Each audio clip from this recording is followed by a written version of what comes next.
David sighed and followed his friends inside. Madame Titi could not believe it. A rich, handsome man had entered her buka. And he was about to eat her food. Oh! This must be a sign from the god.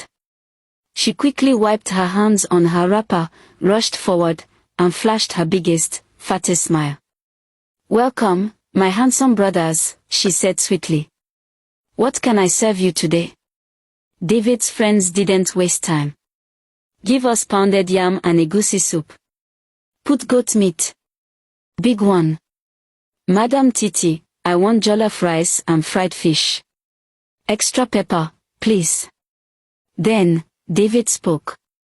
His voice was deep like thunder before rain. "I'll have what they're having." Madam Titi almost fainted. He was about to eat her food. She ran to the kitchen, forgetting her usual habit of tasting everything first. This was not the time to eat, this was the time to impress her future husband. She scooped the jollof rice carefully. She picked the biggest pieces of goat meat. She fried the fish until it was golden brown. When she brought the food out, David and his friends dug in. The first spoon of jollof rice entered David's mouth. He stopped. Madame Titi held her breath. He swallowed. Then, his eyes widened. "This is the best food I have ever eaten." His friends laughed. "We told you." David took another spoon. And another. And another. Madame Titi's fat cheeks lifted in happiness. David, the rich, handsome man, loved her food. And in that moment, she made a decision. She was going to make him hers. That night, Madame Titi could not sleep. She lay on her big mat, staring at the ceiling, rubbing her fat belly, thinking about only one thing, David. She had never seen a man like him before.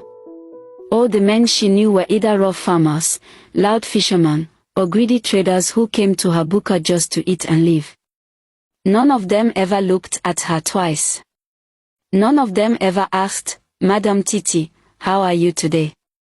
But David, oh! He was different. He was fresh. His hands were smooth, not like the hands of a man who cut firewood or carried heavy baskets. His clothes were always neat.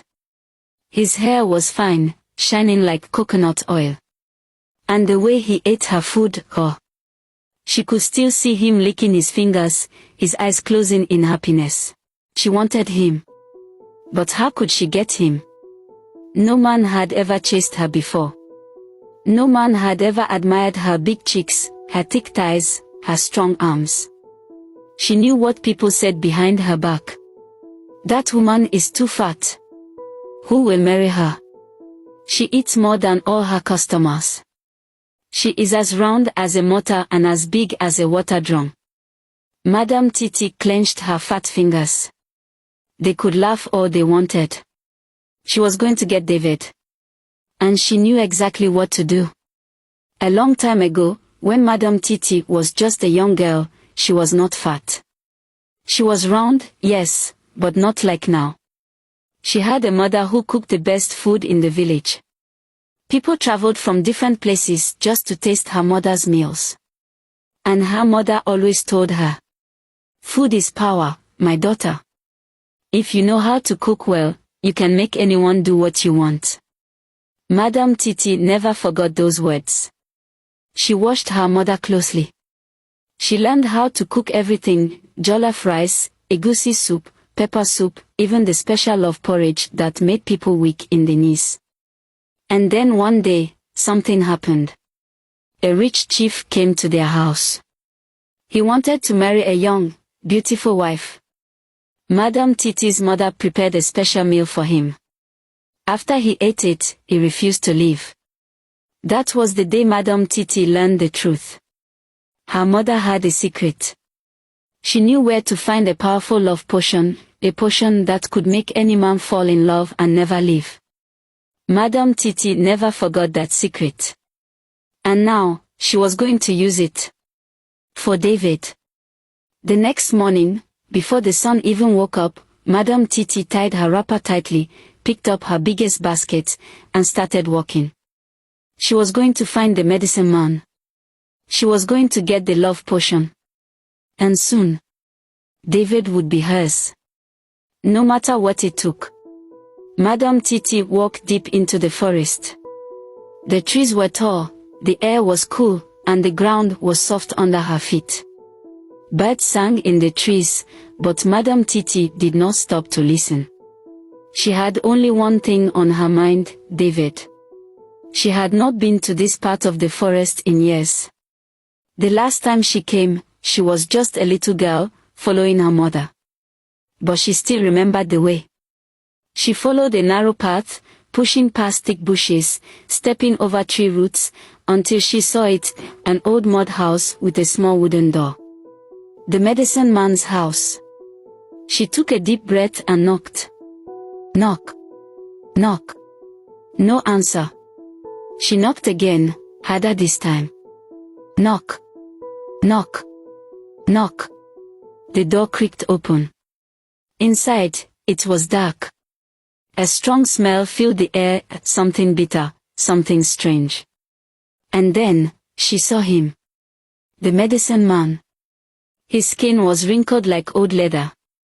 His white beard touched his chest. His eyes were small but sharp, like he could see everything inside her heart. He did not smile. "Madame Titi," he said in a slow, deep voice. "Why are you here?" Madame Titi licked her lips. "I want a love potion." The medicine man said nothing. He just looked at her, waiting. She took a deep breath and spoke again. "There is a man. A fine man. A rich man. I want him to love me. I want him to be mine forever." The medicine man nodded slowly. "I see," he said. Then, he turned and walked to a small table. There were bottles on the table. Some had red liquid inside. Some had blue. Some had no color at all. The medicine man picked up a tiny black bottle.